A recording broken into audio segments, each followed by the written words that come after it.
Yesus beegafate mana samii galu maal godharre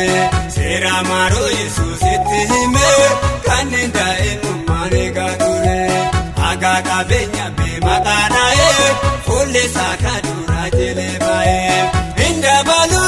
leetoo lafa kana hin dabalu fannoo Yesus jaalagalu hin dabalu leetoo lafa kana hin dabalu fannoo Yesus.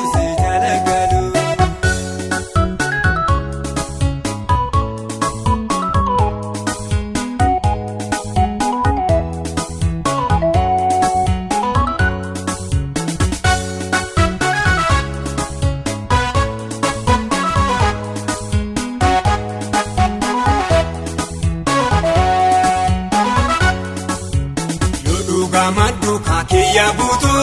waan qabdu gurgure yeessa godheen galmee jireenya beebee argata fannoo kee baadhadhu kootu addaan jiruu lafa tana beefilaate Yesus leetu guddaa kana gahe hin dabalu leeta lafa kana hin dabalu fannoo Yesus jaalagalu hin dabalu leeta lafa kana hin dabalu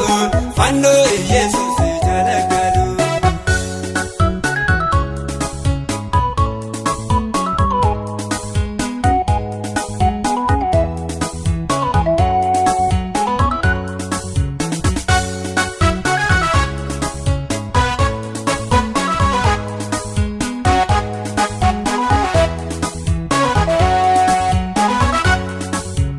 Warri qalbiin qabeenya tamante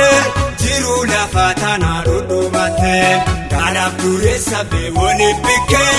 attam akka jiru atoo himte kaduurummaan lafaa nu rakkisu kagaalaa limmoo beeku